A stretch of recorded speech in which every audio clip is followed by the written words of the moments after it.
Sandra stood frozen in her doorway at 2:47 a.m., her phone trembling in her hand as she watched the security footage replay for the 7th time.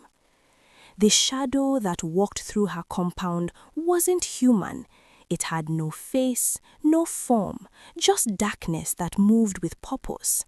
And behind it, crawling on all fours like a wounded animal, was something that made her blood run cold. She had paid 1.5 million naira for this beautiful apartment. But beauty, as her grandmother used to say, can be the devil's finest disguise.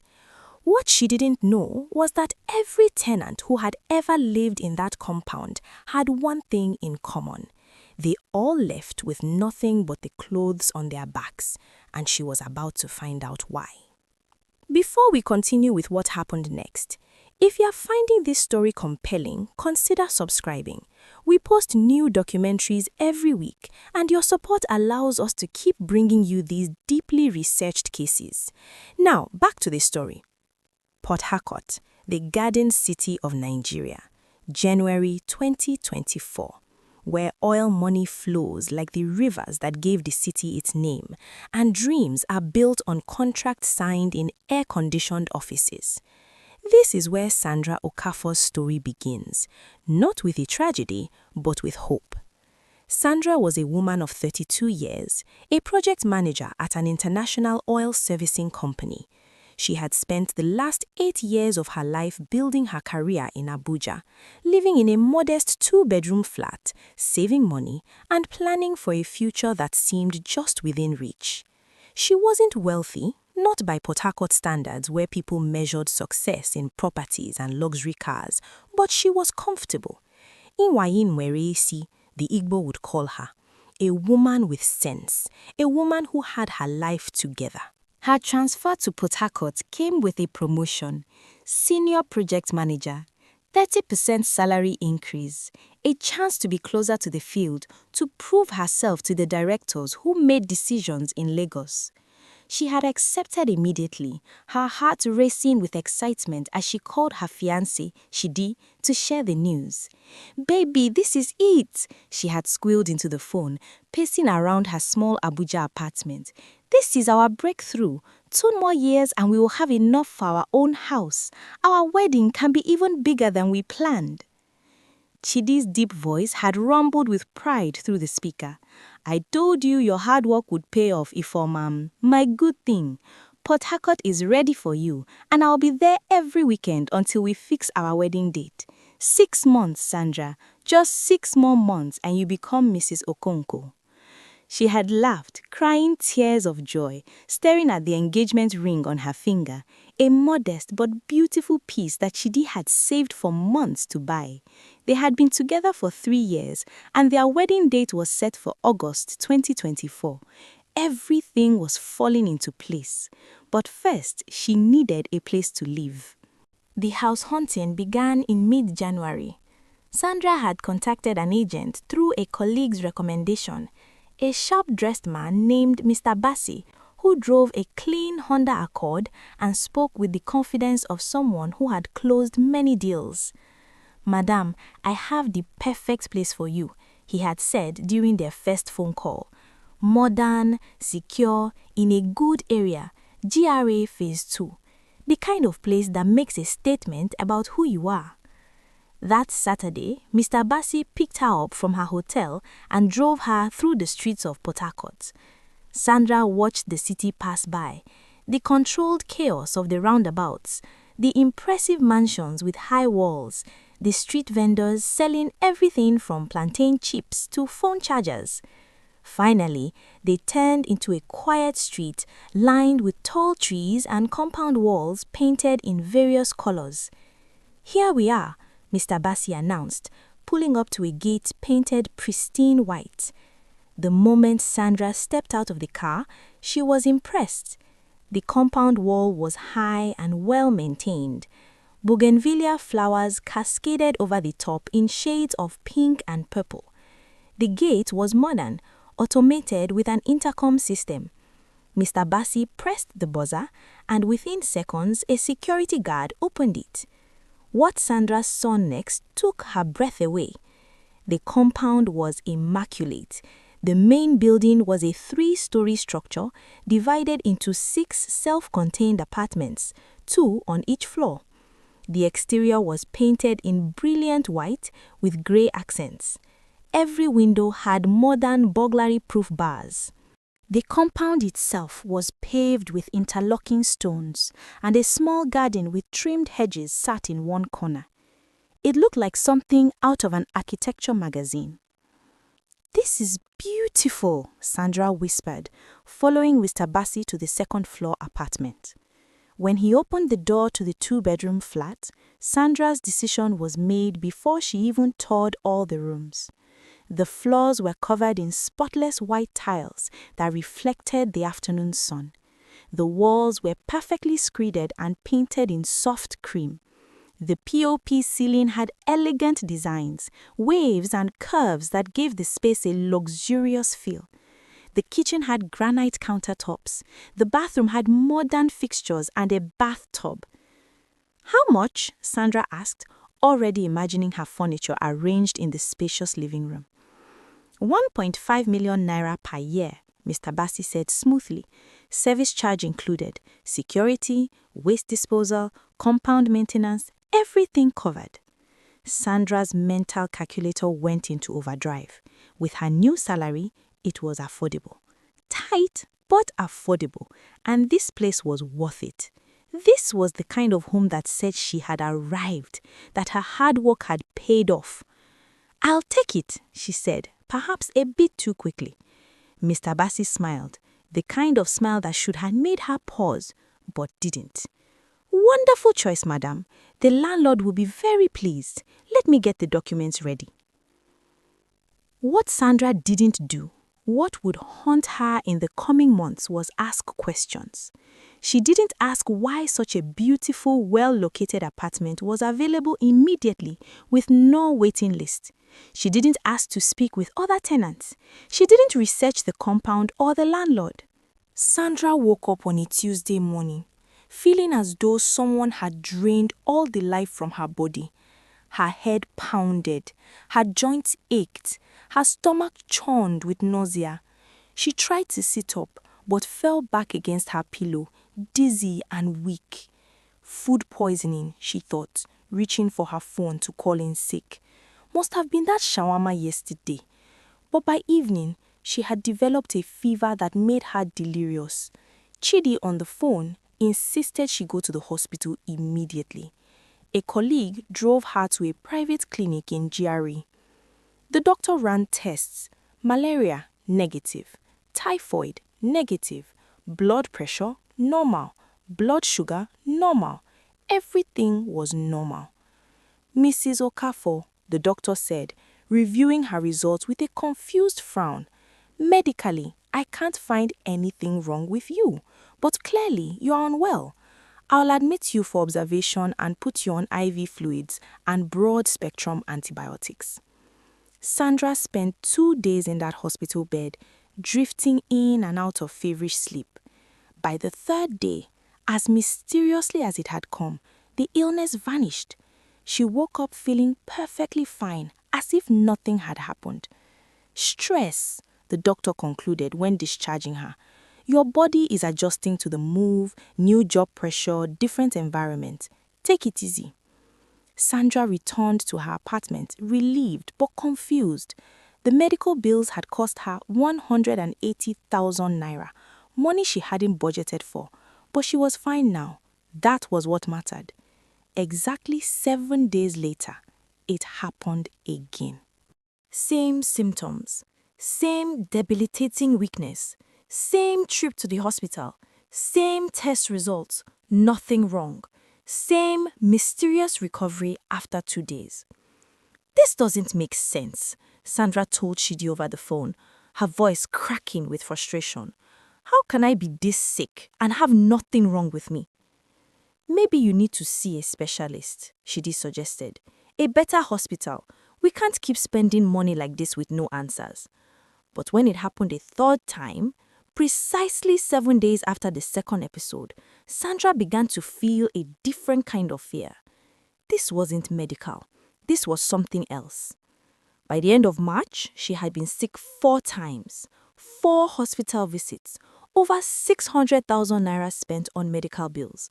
Her savings were draining fast, and her health insurance was beginning to flag her case as suspicious. Too many unexplained illnesses in too short a time. What terrified her most was the pattern. Every 7th day, like clockwork, as if her body was following a schedule written by someone or something else. The second blow came in early April. Chidi's visits had become less frequent. At first, Sandra attributed it to work. He was busy, she was busy. Port Harcourt to Abuja was expensive to travel every weekend. But then, the phone calls became shorter. The voice notes stopped. The goodnight messages came later and later until they stopped coming at all. "Chidi, are you avoiding me?" Sandra asked during one of their rare phone conversations. Her voice carried a tremor she couldn't hide. There was a long pause, too long. "Sandra, I don't know how to say this." Her heart dropped. "Say what?" "I don't think this is working anymore. Us, the distance. You're always sick, always stressed. Every time we talk, it's about hospitals and bills and problems. I need space." "Space?" Sandra's voice rose. "We're getting married in 4 months. What do you mean you need space?" "That's just it, Sandra. I don't think I'm ready for marriage anymore. Not like this. You've changed since you moved. You're not the same woman I proposed to." Tears blurred her vision. "Changed? Chidi, I'm sick. I need your support, not your accusations." "I'm sorry," he said, and his voice was distant, cold. "I think we should cancel the wedding. I'll send back the money your family contributed. This isn't what I signed up for." "Chidi, please." The line went dead. Sandra sat in stunned silence, staring at her phone. 3 years. 3 years of love, laughter, plans, dreams, gone. Ended in a 5-minute phone call. She looked at her engagement ring, remembering the day he had proposed. On her birthday, in front of her family, his hands trembling as he knelt. She remembered his promises, his vows, his certainty that she was the one. What had changed? How had 3 months in Port Harcourt unraveled everything they had built? For days, Sandra couldn't eat, couldn't sleep. She called Chidi repeatedly, sent messages, begged him to reconsider. But his responses became shorter until they stopped entirely. By mid-April, he had blocked her number. The wedding venue had to be cancelled. The caterer, the cake maker, the photographer, every call was a fresh wound. Every cancelled vendor a reminder of what she had lost. Her family was devastated. Her mother cried on the phone, asking what had happened, why Chidi had abandoned her. Sandra had no answers. She sat in her beautiful apartment, the place that was supposed to represent her success, and felt like a complete failure. "Ngwa ano ya na ogba noso, mobun kaoje ije kaogeji mara ebe osi." When an animal runs, it should know where it's running from. But Sandra didn't know. She was running from something, being chased by something, and she had no idea what it was. The final blow came in May, swift and devastating. Sandra had been struggling at work since March. The constant illnesses meant missed meetings, delayed projects, frustrated clients. She tried to keep up, working late into the night, sending emails at 3 a.m., overcompensating for every absence. But it wasn't enough. Her supervisor called her into his office on a Monday morning. His face was apologetic but firm. "Sandra, we need to talk about your performance." She sat down, her stomach knotting with dread. "I know you've been dealing with health issues," he continued, "and the company has been very understanding, but we're running a business. The Agbami project fell behind because you missed 3 crucial client meetings. The Bonga proposal had errors because you submitted it while you were unwell. We can't continue like this." "Sir, I can do better," Sandra said quickly. "I'll work harder. "We've decided to terminate your employment," he said, sliding a letter across the desk. "Effective immediately. You'll receive 2 months severance, and the company will provide a reference letter stating you resigned voluntarily." Sandra stared at the letter, the words blaring through her tears. "But my promotion, I just moved here." "I'm sorry, Sandra. The decision is final." She walked out of that office in a daze, her colleagues avoiding eye contact as she packed her desk into a cardboard box. 3 months ago, she had arrived with dreams of advancement, of building a future. Now she was living with nothing but a box of personal items and a severance package that wouldn't even cover 1 more month's rent. By the time she reached her apartment, reality had set in. No job, no fiancé, no savings, depleted by hospital bills, no health, no hope. Sandra collapsed on her couch and wept, the kind of deep, soul-crushing tears that come when everything you've worked for crumbles to dust in your hands. For the first time since moving in, she looked around her beautiful apartment and saw it for what it really was: a cage. A golden cage with POP ceilings and marble floors, but a cage nonetheless. That night, as she lay in bed unable to sleep, she heard her neighbor through the thin walls, a man's voice, angry and desperate. "How can a mechanic not find what's wrong with my car? I've spent 400,000 naira in 2 months. It's possessed, I tell you. That car is possessed." Sandra sat up, listening. Another voice, a woman, filtered through from the apartment below. "The fire investigation said there was no electrical fault, no gas leak, nothing. But my shop burned to ashes, everything I owned. How does that happen?"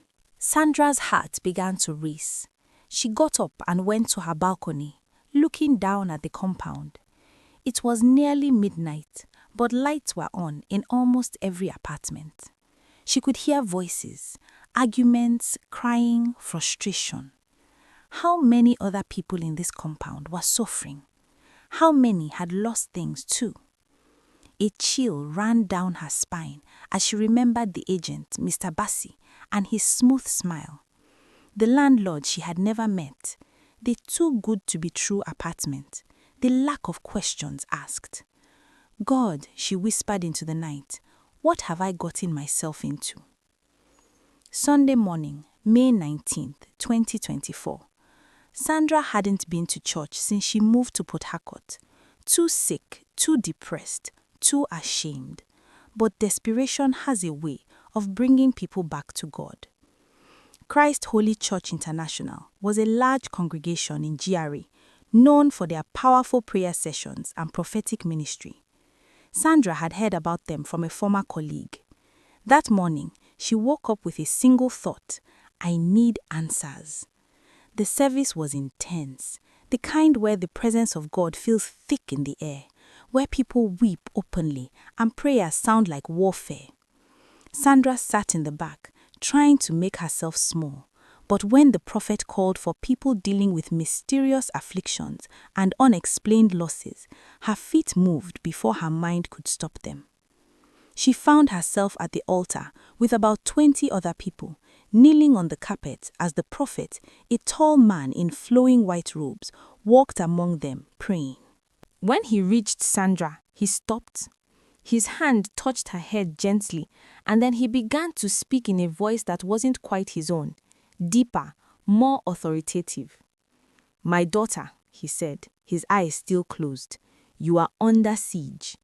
The ground you walk on daily is cursed. The walls that shelter you are gates of affliction. There is a landlord who has made a covenant with darkness. He has buried things in that compound, items of witchcraft, fetish objects that bind every tenant to poverty and suffering." Sandra's body trembled. "He feeds on your losses," the prophet continued, his voice rising. Every tenant who becomes poor, every business that fails, every relationship that breaks, it strengthens him. He grows richer while you grow poorer.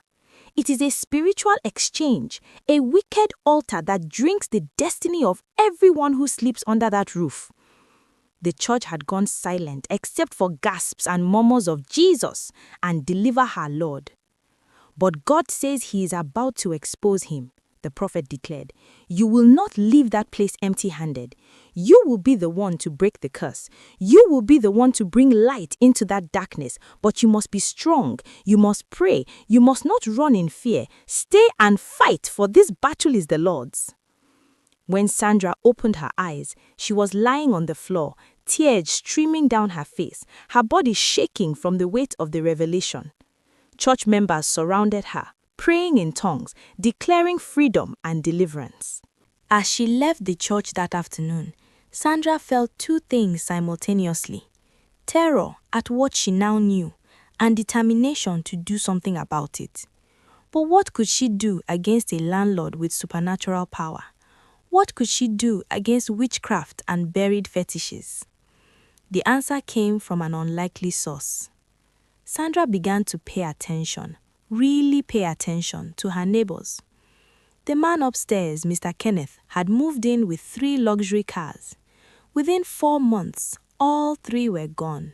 His business, a logistics company, had collapsed after a major client accused him of fraud he didn't commit. Now he was selling his furniture piece by piece just to eat. The Uber driver, Tunde, had his car at the mechanic every single week. Unexplained engine failures, transmission problems, electrical faults.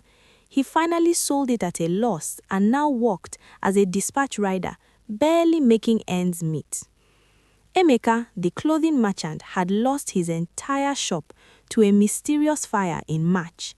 No electrical fault, no gas leak, just fire that consumed everything in minutes, while neighboring shops remained untouched. And the woman below Sandra's apartment, Mrs. Ifeoma, had been trying to get pregnant for 2 years. 7 miscarriages. Doctors found nothing wrong. There were 12 apartments in the compound. All 12 tenants had similar stories of sudden, unexplained decline. But the most disturbing thing happened at night. Sandra had noticed it first in late April, but dismissed it as exhaustion-induced hallucinations. Around 2 a.m. every night, she would hear footsteps in the compound. Slow, deliberate footsteps that seemed to walk the entire perimeter. And accompanying it, a baby crying. Not a normal baby's cry, but something off, something wrong, too deep, too rhythmic, like a recording played on a loop. One night, unable to sleep, Sandra looked out her window and froze. There was something moving in the compound, a shadow darker than the surrounding darkness, gliding across the pavement. It had no discernible form, just presence. And behind it, crawling on all fours, was a figure too small to be an adult, but too strange to be a child. Sandra's scream caught in her throat. She ducked below the windowsill, her heart hammering, praying it hadn't seen her. The next day, she mentioned it to Mr. Kenneth during a chance meeting at the gate. "You've seen it too?" he whispered, looking around nervously. "I thought I was going mad. I see it every week. Sometimes it comes to my door, just stands there." That's when Sandra made a decision. If she was going to expose this landlord, she needed proof. She ordered a security camera online, a small discreet model with night vision and motion detection. It cost 45,000 naira from her dwindling severance money, but it was worth it. She installed it on her balcony, angled towards the compound, and waited. The footage she captured over the next 2 weeks would change everything. The first night, nothing. The second night, nothing. But on the third night, at 2:17 a.m., the motion sensor triggered. Sandra reviewed the footage the next morning, and what she saw made her drop her phone. The shadow was real. It moved across the compound slowly, methodically, pausing at each apartment door. It had no features, no face, just a void in the shape of something humanoid. And behind it, the crawling figure. Sandra zoomed in until her hands shook. It was a child, or something shaped like a child, but its movements were wrong. It crawled backward, its head twisted at an impossible angle, and from its mouth came that cry, that horrible, deep, mechanical cry. But the most damning part of the video came at 2:34 a.m. A man emerged from the main gate, the landlord's private entrance that led to a separate building at the back of the compound. He was elderly, dressed in white, carrying something in his hands. The camera's night vision wasn't clear enough to see his face perfectly, but his actions were unmistakable. He walked to the center of the compound, knelt, and poured something on the ground.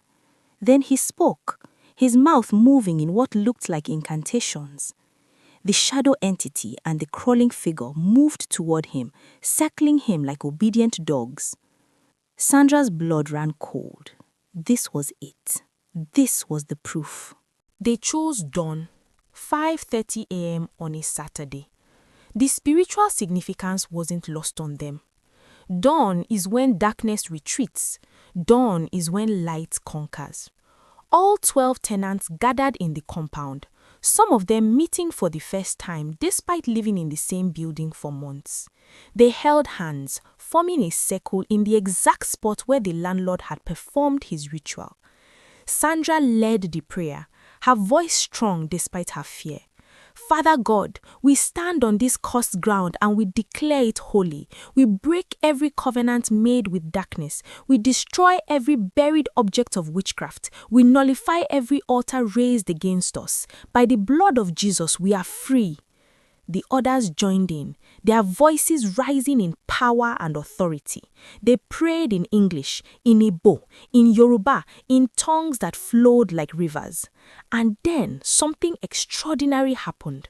The ground beneath their feet grew warm, then hot. Mrs. Ifeoma gasped and jumped back as the spot where they were standing began to crack. Smoke rose from the fissures, not fire smoke, but something darker, thicker. Keep praying, Mr. Kenneth shouted. Don't stop. They intensified their prayers, and the smoke grew denser until it formed shapes, shadows that twisted and writhed in the morning light before dissipating like mist under a strong sun. Then, with a sound like breaking glass, they felt it. The shift, the release, the freedom. It was 6:15 a.m. when the landlord's door burst open. Chief Obina Onosu emerged, and Sandra saw him clearly for the first time. He looked ancient, far older than any human should look. His skin was grey, his eyes sunken, his body bent, but his voice when he spoke was filled with fury. "What have you done?" he screamed, stumbling towards them. "What have you done? You've destroyed everything, my protection, my wealth, my power." "Your curse, you mean," Sandra said, stepping forward with her phone held high. "Your witchcraft that fed on innocent people, your evil that destroyed lives." "You don't understand," he hissed. "I gave you shelter. I gave you beautiful homes. The price was small, just your prosperity, just your destinies. I needed to feed the covenant to stay alive, to stay rich." The tenant stared in horror as he continued his confession, too far gone in his rage to care about consequences. "My father made the covenant," he continued, his voice breaking, "when he built this compound 50 years ago. Blood sacrifices, buried fetishes, rituals at the crossroads. Every tenant who fails makes me stronger. Their losses become my gains. It's been working for decades." Sandra was recording everything, every word, every confession. "But you," He pointed at her with a trembling finger. "You brought church here. You brought prayers. You broke it. You broke everything." As if to punctuate his words, the old man collapsed, just folded in on himself like a puppet whose strings were caught. The tenants rushed forward, but Mr. Kenneth, who had some medical training, checked for a pulse and shook his head. "He's gone." The landlord, who had fed on others' suffering, had nothing left to sustain him once his dark covenant was broken. The police came, the investigations began. Chief Obinna Nwosu's body was taken away and his property was searched. What they found in his private quarters made even hardened officers recoil. Altars covered in blood, jars containing unidentifiable organic matter, photographs of every tenant arranged around candles, ritualistic objects buried at strategic points around the compound. The case made local news. Landlords' occult activities exposed by tenants read the headlines. People came from all over Port Harcourt to see the compound, to pray, to cleanse the land. But the tenants, all 12 of them, left. Despite the landlord being dead, despite prayers and cleansing ceremonies, none of them could live in that place again. The memories were too heavy, the trauma too deep. Sandra moved out in early June, finding a modest single room in a different part of town. It wasn't as beautiful as her former apartment, but it was clean. It was safe, and most importantly, it was free from curses. Slowly, miraculously, her life began to rebuild. Her health returned, no more mysterious illnesses every 7 days. A former colleague called with a job opportunity at a smaller company. It paid less than her previous position, but she accepted gratefully. And one evening in July, her phone rang with a number she thought she'd never see again. "Sandra?" Chidi's voice was thick with emotion. "I don't know what happened to me. It's like I was under a spell. I said terrible things. I abandoned you when you needed me most. I don't even recognize the person I was. Please, can we talk?" Sandra listened to his apology, heard the genuine confusion and regret in his voice, and realized that he too had been a victim. The landlord's curse didn't just affect the tenants, it poisoned everything they touched, their relationships, their jobs, their minds. "Chidi," she said gently, "I forgive you, but I'm not the same person anymore. I've been through fire and I've come out stronger. If we're going to rebuild this relationship, we do it slowly, with honesty, with God at the center." "Anything," he agreed. "I'll do anything." By September, Sandra had started a blog documenting her experience, not for attention, but to warn others, to teach people what she had learned the hard way. "When something seems too good to be true," she wrote in her first post, "it usually is.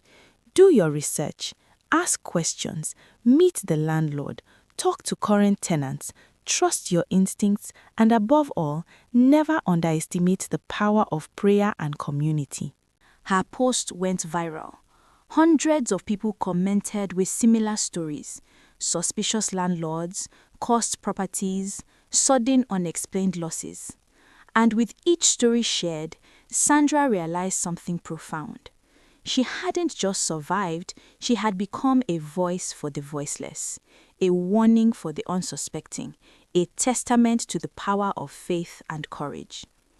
The compound at GRA Phase 2 still stands today, empty, abandoned, waiting for a buyer brave enough to purchase land with such a dark history. The for sale signs have been there for 8 months now, growing faded in the Port Harcourt sun. Occasionally, people drive by slowly, pointing at the building, telling the story of the landlord's curse. Some say you can still hear strange sounds at 2 a.m. if you stand by the gate. Others claim the land needs serious spiritual cleansing before anyone can live there safely. But Sandra doesn't think about that place anymore. She's moved forward, carrying the lessons but not the pain. She's learnt what her grandmother tried to teach her long ago. Onye kwe, chie kwe.